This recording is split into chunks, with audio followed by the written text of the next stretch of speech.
আমার মনে হয় তিনি এই বিষয়টাকে সম্পূর্ণভাবে সমর্থন করছেন সরকারের বিরুদ্ধে গিয়েও।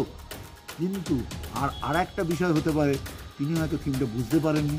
এখন কি হয়েছে তিনিই বলতে পারবেন। আমি যেটা করেছি সজ্ঞানে করেছি, জেনে করেছি, কোনো অপরাধ করিনি। আর দলের সাথে কোনো আলাদা সম্পর্ক নেই। দলও চাই বিচার হোক। আর যারা বিচারের নামে এই বদমাইশি করছে তারা টিআরপি বাড়াতে চাইছে।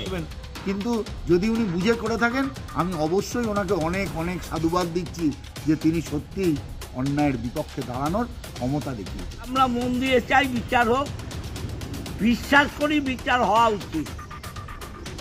যেটা মমতা ব্যানার্জি চেয়েছিলেন কেউ করতে দিল না।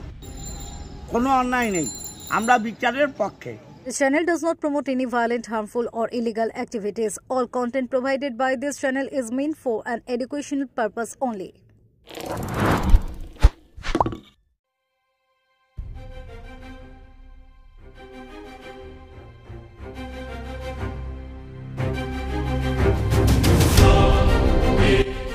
চুচুড়ার পেয়ারা বাগানে স্মৃতির সঙ্গের উদ্যোগে কার্তিক সংক্রান্তিতে মহাদেব পুজো এবার চতুর্থ বর্ষে পদার্পণ করল। আরজিকর কাণ্ডের বিচার চেয়ে তৈরি হয়েছে থিম। সেই পুজোর উদ্বোধন করলেন খোদ তৃণমূল বিধায়ক অসিত মজুমদার। জানি কটাক্ষ করতে ছাড়ল না বিজেপি। বাইরে থেকে ওই মণ্ডপের মাথায় আরজিকরের মৃত চিকিৎসকের প্রতীকী মূর্তি, মণ্ডপের পাশেই বড় ব্যানারে লেখা পেয়ারা বাগান দিচ্ছে ডাক তিলোত্তমা বিচার পাক, নিচে ইংরেজি হরফে লেখা উই নিড জাস্টিস। মণ্ডপের ভিতরে দেওয়ালের চারিদিকে বিচার চেয়ে নানান পোস্টার। মহাদেবের দুদিকে কার্তিক ও গণেশের মূর্তি, দাঁড়ানো মহাদেবের কোলে শুয়ে একটি মেয়ের মূর্তি। মহাদেবের দিকে ন্যায়দণ্ড হাতে চোখ বাঁধা নারী। কমিটির সহ সম্পাদক সন্দীপ চক্রবর্তীর ব্যাখ্যা, মহাদেব আরজি করে নিহত চিকিৎসকের দেহ নিয়ে আমাদের দেশের আন্ধা কানুনের হাতে বিচার চাইছেন। শনিবার সন্ধ্যায় ওই পুজোরই উদ্বোধন করেন বিধায়ক। বিষয়টি জানাজানি হতেই বিজেপির হুগলির সাংগঠনিক জেলার প্রাক্তন সভাপতি সুবীর নাগের কটাক্ষ, হয় অসিতবাবু থিমটা বুঝতেই পারেননি, নয় তিনিও সত্যি বিচার চাইছেন। যদি সত্যি বিচার চান তাহলে সমর্থন জানায়। যদিও অসিত মজুমদারের দাবি তৃণমূলে আরজি করের বিচার চায়। তিনি বলেন, যারা রাস্তায় নেমে বিচারের নামে টাকা তুলছে আমরা তাদের বিরোধী, কিন্তু সিবিআই ও সুপ্রিম কোর্টের কাছে আমরাও বিচার চাইছি। পুজো কমিটির সহ সম্পাদক অবশ্য বলছেন এর সঙ্গে রাজনীতিকে জড়াবেন না। বিধায়ক হিসেবে অসিতবাবুকে ডেকেছিলাম, উনি এসেছিলেন। Bureau report, Kolkata mirror. কি করছেন? এটা আমাদের থিমের পুজো হচ্ছে আজকে 4 বছর হলো। এই পুজোটা আগে মানে বাপ কাকারা আমাদের করেছিলেন, 40 বছর হবে পুজোটার বয়স, কিন্তু পুজোটা মধ্যখানে বন্ধ হয়ে গেছিলো। আমরা আবার পুনরায় পুজোটাকে দাঁড় করিয়েছি। এই বিগত 4 বছর ধরে আমরা প্রতি বছরই কিছু না কিছু একটা থিম দর্শকদের তুলে ধরি। তা এবছর আরজিকর কাণ্ডের যে নৃশংস হত্যাকাণ্ড, সেই হত্যাকাণ্ডের প্রতিবাদ জানিয়ে আমাদের এবছরের পুজো। আমরা উৎসবেও আছি, আমরা প্রতিবাদেও আছি, এবং আমরা চাইব যে এই যে প্রতিবাদটা চলছে সেই প্রতিবাদের যেন সুবিচার যত তাড়াতাড়ি পাওয়া যায়। সেই কারণে আমাদের এই মহাদেবের এরকম রূপ এবছর আমরা করেছি। নয়তো আমাদের মহাদেব কার্তিক গণেশ সিঙ্গেলই আসে, কিন্তু এবছর দর্শকদের বোঝানোর জন্য আমরা এরকম রূপ নিয়ে এসেছি। তা ইচ্ছা আছে পুজোটিকে আরও ভালোভাবে করার, আর সকলের সাহায্য আমরা চাইছি যে পাশে এসে যেন সবাই দাঁড়ায় আমাদের এই পুজোটি, যাতে পুজোটি মানে ভালোভাবে আরও করতে পারি আমরা। মহাদেবের কোলে একজন মহিলা দেখা যাচ্ছে, এটা কী দেখা যায়? মহাদেবের কোলে দেখুন, ডাইরেক্ট তো আমরা তিলোত্তমাকে তো ডাইরেক্ট আমরা দেখাতে পারি না, ওই কারণে তার একটা প্রতীকী রূপ হিসেবে আমি ওনাকে রেখেছি, ঠিক আছে, যাতে বোঝা যায় যে হ্যাঁ উনি তিলোত্তমার এই আছে আর কি। ব্যাকগ্রাউন্ডে কিছু চাইছে, হ্যাঁ মহাদেবও বিচার চাইছে। মহাদেব অন্ধা কানুনের কাছে বিচার চাইছে যে এই বিচারটা যেন পায়। কেন আধ্যাত্মিকতার দিক থেকে দেখতে গেলে বিচার ওনারা চাইলে ওনারাই করিয়ে দিতে পারে, কিন্তু সেটা এখন তো আমাদের সমাজের মধ্যে চলতে গেলে সমাজের কিছু রুলস রেগুলেশন আছে, সেইগুলো মেনটেন করে আমাদের এই পুজো, যে মহাদেবও চাইছেন যে বিচারটা যেন সুবিচার হয়। মণ্ডপে কি ব্যাকগ্রাউন্ডে কোনো সাউন্ড চলছিল?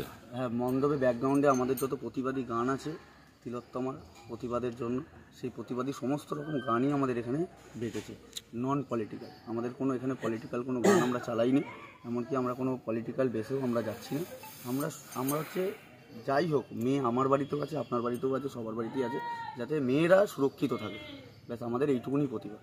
অরিজিৎ সিং এর গানটি চলেছে? হ্যাঁ, অরিজিৎ সিং এর গান চলেছে, আরও অনেকের গান, বাংলাদেশের একটা শিল্পীরও গান চলেছে, ঠিক আছে, আবার নিত্য নতুন কিছু গান আছে, পুরো টোটালি মানে তিলোত্তমা প্রতিবাদের ওপরেই যতগুলো গান আছে, যতটা আমরা কালেকশন করতে পেরেছি আমরা চালিয়েছি। একটা কবিতাও আছে তার সাথে, ঠিক আছে, এই সমস্ত আমরা শোনা যাচ্ছে যে এই পুজোটার উদ্বোধন কি বিধায়ক হ্যাঁ, এই পুজোটির উদ্বোধন আমাদের অসিত মজুমদার বিধায়ক করেছেন, কেননা বিধায়ক আমাদের সবসময় পাশে থাকেন, সবসময় যখনই ডাকি তখনই পাওয়া যায়। এবং আমাদের 15 নম্বর ওয়ার্ডের কাউন্সিলর আমাদের এসেছিলেন কালকে, এবং প্রাক্তন চেয়ারম্যান আমাদের এসেছিলেন গৌরীকান্ত মুখার্জি মহাশয়, সকলেই এসেছিলেন, পাড়ার অনেকেই ছিলেন, আমাদের উদয় সংঘ ক্লাবের সেক্রেটারি এবং 16 নম্বর ওয়ার্ডের সভাপতি সবাই ছিলেন। আমরা থিম দেখে কি বললেন? ওরা থিমের ওপরে কী আছে, সবাইকেই আমরা বলেছি যে প্রতিবাদের ইয়েতে, তা ওনারাও বলেছে অবশ্যই বিচারটা যাতে সুস্থভাবে ভালোভাবে বিচারটা হয়। ওনারা ভালোই আমাদেরকে বলে গেছেন, কোনো খারাপ মন্তব্য কেউ করেনি, ঠিক আছে, কারণ যেহেতু আমরা বিচার চেয়েছি, আমরা তো অন্য কিছু নয়, ঠিক আছে, ওনারাও বিচার চাইছেন, সেই হিসেবেই আমরা ইয়ে করেছি। আরজিকর কাণ্ড নিয়ে শাসক দলের সঙ্গে সারা রাজ্যব্যাপী একটা জিনিস চলেছে, শাসক দলকে এক সাইড করতে চেয়েছে যারা আন্দোলনে নেমেছে, সেখানে শাসক দলের বিধায়ক এসে এরকম একটা থিমের উদ্বোধন করলো, কি বলবেন? না, এই নিয়ে আমাদের কিছু বলার নেই, যেহেতু আমরা পূজা মণ্ডপ পুজোটাকে সাজিয়েছি, আমরা প্রতিবাদ করছি, এবং কি দেখা গেছে শাসক দলও প্রতিবাদে নেমেছিলেন রাস্তায়, ঠিক আছে, সেই ক্ষেত্রে ওনারাও বিচার চাইছেন, তো অতএব আমরাও সেই বিচারই চাইছি, আমরা তো অন্য কিছু চাইছি না। আর আমরা পলিটিক্যাল কোনো বেসে আমরা কোনো কথা বলতে চাই না, ঠিক, আমরা পলিটিক্যাল তো নই কেউ, পলিটিক্যাল বেসে আমরা কথা বলবো না। আমরা যেটা বলবো যে ন্যায্যভাবে যাতে আমার বাড়ির মেয়ে ছেলে, আপনার বাড়ির মেয়ে ছেলে যাতে সুরক্ষিত রাস্তায় বেরোক, মানে জাতি ধর্ম নির্বিশেষে বা পলিটিক্স হোক কি নন পলিটিক্স, সমস্ত কিছু বাদ দিয়ে আমরা মানুষ হয়ে মানুষের পাশে এসে দাঁড়াবো, ব্যাস আমি এইটুকুনি বুঝি, এর বাইরে আর কিছু আমরা বুঝি না। কি নাম দাদা আপনার? আমার নাম সন্দীপ চক্রবর্তী। আপনি কমিটির? আমি কমিটির হচ্ছে সহ সম্পাদক। পাশেই স্মৃতিসংঘ বলে একটি ক্লাব 4 বছর ধরে পুজো করছে, কার্তিক সংক্রান্তিতে তার মহাদেবের পুজো করেছে, সেখানে তিলোত্তমার উপরে পুরো থিম, প্রতিমাতেও তার, বিগ্রহতেও তার ছবি, সেখানে বিধায়ক উদ্বোধন করে গেলেন, আবার ফেসবুকে ছাড়লেন, বিরূপ প্রতিক্রিয়া আসছে, কি বলবেন? দেখুন, প্রথম থেকেই যখন সারা রাজ্য তিলোত্তমাকে নিয়ে উত্তাল ছিল, সারা পৃথিবী তথা ভারতবর্ষ তাকে সমর্থন করেছে, সমস্ত জায়গায় এই অন্যায়ের প্রতিবাদ হয়েছে, তখন কিন্তু আমরা আশ্চর্যভাবে লক্ষ্য করেছি প্রথম দিন থেকে শাসক দল এটাকে ধামাচাপা দেওয়ার চেষ্টা করেছে। পরবর্তীকালে মানুষের পালস বুঝে তারা কিন্তু এটার থেকে মুখটাকে ঘুরিয়ে নেওয়ার জন্য নানা রকম প্রচেষ্টা সবসময় করেছে এবং এই ইস্যু থেকে বেরিয়ে আসতে চেয়েছে। কিন্তু এটা অত্যন্ত ভাববার বিষয় যে অসিতবাবু কি তাহলে সত্যিই তিলোত্তমার বিচার চান এবং তিনি এটাও মেনে নিচ্ছেন যে তিলোত্তমা ন্যায় বিচার পেল না। ভারতীয় জনতা পার্টি প্রথম দিন থেকেই আমরা তিলোত্তমার ন্যায় বিচারের জন্য রাস্তায় ছিলাম, আজও আমরা আছি। কিন্তু দুর্ভাগ্যের কেউ বলছে যে সিবিআই তদন্ত করছে, কেন বিচার ব্যবস্থা তাতেও কেন সঠিক দোষী ধরা পড়ছে না। যদি আপনি বিষয়টা প্রথম থেকে দেখেন যে এই বিষয়টাকে ধামা চাপা দেওয়ার জন্য একদম সুদূর বর্ধমান থেকে যিনি এই বিশেষজ্ঞ, বিশেষ করে এটাকে বলে হচ্ছে আপনার যেটা ফরেন্সিক বিশেষজ্ঞ, হ্যাঁ ফরেন্সিক বিশেষজ্ঞ, হ্যাঁ যে ফরেন্সিক বিশেষজ্ঞ আমাদের পশ্চিমবঙ্গের সবথেকে গুরুত্বপূর্ণ একজন ব্যক্তি, তিনি কিন্তু ভোরবেলা বর্ধমান থেকে ছুটে এসেছিলেন কিভাবে এটাকে ধামাচাপা দেওয়া যায়। এবং শুধু এরকম এক ব্যক্তি নয়, পুরো সরকার, পুরো প্রশাসন তার সমস্ত ক্ষমতা এর পক্ষে লাগিয়েছিল কি করে ধামাচাপা দেওয়া যাবে। আজকে সঞ্জয় রায় সে কিনা মিডিয়ার সামনে বলছে যে তাকে জোর করছে বিনীত গোয়েলরা এই তিলোত্তমা ইস্যুতে মুখ না খুলতে, তার উপর একটা প্রেশার ক্রিয়েট করা হচ্ছে। এই বিষয়টা কিন্তু দুদিন আগে পর্যন্ত সে বলতে ভয় পাচ্ছিল, সেইখানে দাঁড়িয়ে এটা তো আমাদের অবাক করছে কিভাবে এরকম একটা পুজোর থিমে মাননীয় বিধায়ক উদ্বোধন করলেন। আর আরও হাস্যকর, তিনি সেটা ফেসবুকে ছাড়লেন, সোশ্যাল মিডিয়ায় ছাড়লেন এবং তারপর দেখা যাচ্ছে তারই দলের লোকেরা তার বিরোধিতা করছে। আমার মনে হয় যদিও অসিতবাবু দীর্ঘদিন রাজনীতিতে আছেন, অনেক প্রাজ্ঞ ব্যক্তি, তবুও আমার কোথাও মনে হচ্ছে এক হয় তিনি এই বিষয়টাকে সম্পূর্ণভাবে সমর্থন করছেন সরকারের বিরুদ্ধে গিয়েও, কিন্তু আর একটা বিষয় হতে পারে তিনি হয়তো থিমটা বুঝতে পারেননি। এখন কি হয়েছে তিনিই বলতে পারবেন, কিন্তু যদি উনি বুঝে করে থাকেন আমি অবশ্যই ওনাকে অনেক অনেক সাধুবাদ দিচ্ছি যে তিনি সত্যিই অন্যায়ের বিপক্ষে দাঁড়ানোর ক্ষমতা দেখিয়েছে। অবশেষে তার ঘুম ভেঙেছে। আপনি সোশ্যাল মিডিয়ায় ছবি ছেড়েছেন, সেখানেও বিরূপ প্রতিক্রিয়া। বিরোধীরা বলছেন হয় বিধায়ক বোঝেননি, নালে বিধায়ক তিলোত্তমার সঙ্গে আছেন, যেটা তৃণমূল নেই। তৃণমূল কে বললো তৃণমূল নেই?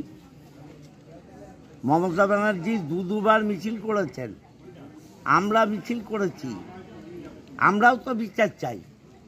কেন্দ্রীয় সরকার বিচার যদি আটকে রাখে আমরা কি করব? কেসটা সিবিআই এর হাতে। মমতা ব্যানার্জি বলেছিলেন আমরা 7 দিনে ট্রায়াল শুরু করব। ওর বাবা মা হাইকোর্ট থেকে অর্ডার করলো, সিবিআই নিয়েছে। আমরা কি করব বলুন? আমরাও তো চাই মেয়েটার বিচার হোক। তা যারা বিচার চায় আমরা তাদের পক্ষে। কে বলেছে তৃণমূল বিরুদ্ধে? অপপ্রচার। তৃণমূল পক্ষে ধান্দাবাজরা বিরুদ্ধে। দুর্গাপূজায় বেশ কিছু পুজো মণ্ডপ এর বিচার চেয়ে আপনাদের অনুদান নিতে চাননি, তাদের বিরুদ্ধে আপনারা কথা বলেছিলেন যে নেওয়াটা উচিত ছিল বা কি? সেখানে অবশ্যই নেওয়া উচিত ছিল, কারণ এটা তো পদ্ধতি নয়। বিচার একটা সিস্টেমে হয়, সেই সিস্টেম হচ্ছে পুলিশি পদক্ষেপ, তার আইন কানুন ধরে। বাট বিচার, এই অন্যায় অবিচারের বিচার সব মানুষই চায়। কে চায় না? যে চায় না সে মানুষ না। আমি তো চাইনি। আপনারাই তো দেখিয়েছেন কতবার আমি মিছিল করেছি। আমি নিজেও তো বিচার চেয়ে মিছিল করেছি। অতএব আমি যেটা করেছি সজ্ঞানে করেছি, জেনে করেছি, কোনো অপরাধ করিনি। আর দলের সাথে কোনো আলাদা সম্পর্ক নেই। দলও চায় বিচার হোক। আর যারা বিচারের নামে এই বদমাইশি করছে তারা টিআরপি বাড়াতে চাইছে, তারাই অরিজিনাল বিচার চায় না। বিচার চায় বাংলার মুখ্যমন্ত্রী মমতা বন্দ্যোপাধ্যায়। আর এই যে যারা দেখছেন এরা হচ্ছে টাকা তোলার বিচার চায়। দেখেছেন কারা? তারা যারা রাস্তায় নামে, এই যে যারা রাস্তায় নেমে টাকা তুলে বেড়াচ্ছে, দেখবেন না টাকা তুলছে কিনা। আমরা কিন্তু টাকা তুলিনি, আমরা রাস্তায় মিছিল করেছি। আপনাদের সংবাদেই তো বেরিয়েছে কয়েক কোটি টাকা ওই কোনো হোস্টেলের নামে উঠেছে। যারা মিছিল করছে ডেলি বিচার চাই বলে, দেখবেন ঘড়ির মোড় মাঠে কৌটো নাড়াচ্ছে। আমরা কৌটো নাড়ানো পার্টি নই। আর আমরা মন দিয়ে চাই বিচার হোক। বিশ্বাস করি বিচার হওয়া উচিত। যেটা মমতা ব্যানার্জি চেয়েছিলেন কেউ করতে দিল না। কোনো অন্যায় নেই, আমরা বিচারের পক্ষে। যে থিমটা করেছে সেই থিমে একটা গান বাজছে ব্যাকগ্রাউন্ডে, অরিজিৎ সিং এর যে গান নিয়ে কুণাল ঘোষী বিরূপ প্রতিক্রিয়া বলেছিলেন যে দেখুন, এটা পুজো কমিটির ব্যাপার। পুজো কমিটি তাদের ইচ্ছা মতো নিশ্চয়ই করতে পারে, এর সাথে আমার কোনো ব্যাপার নেই। আমি পুজোটা আমাকে ওপেন করার জন্য নিমন্ত্রণ জানিয়েছে, আমি পুজো ওপেন করেছি। এবং যে থিম ছিল এই থিমের পক্ষে আমরা। দল যদি বলে এই ধরনের থিম কেন উদ্বোধন করেছেন?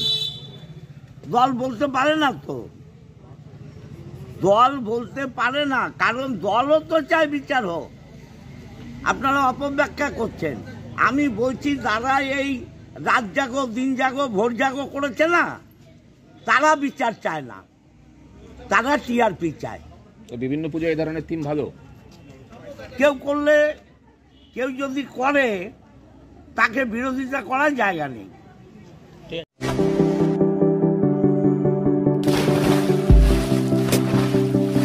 Fasten your seatbelts as you take a tour around your marine wonderland.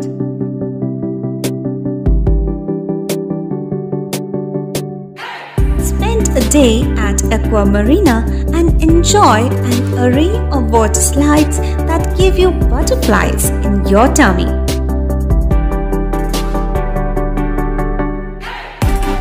Aqua Marina is a holistic weekend destination for friends, family, and couples and offers magic to soothe your body, mind, and soul.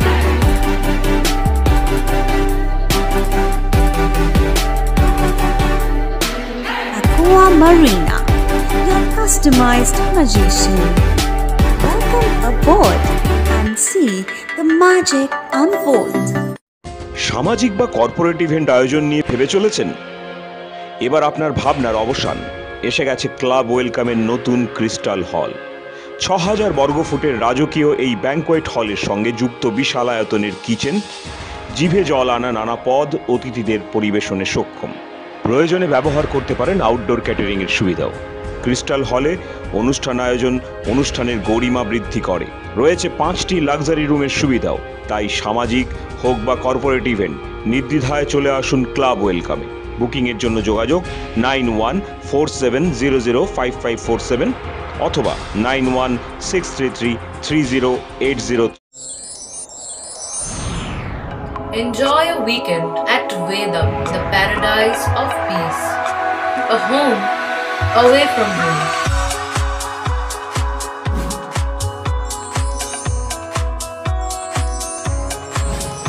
See yourself resonating with the nature.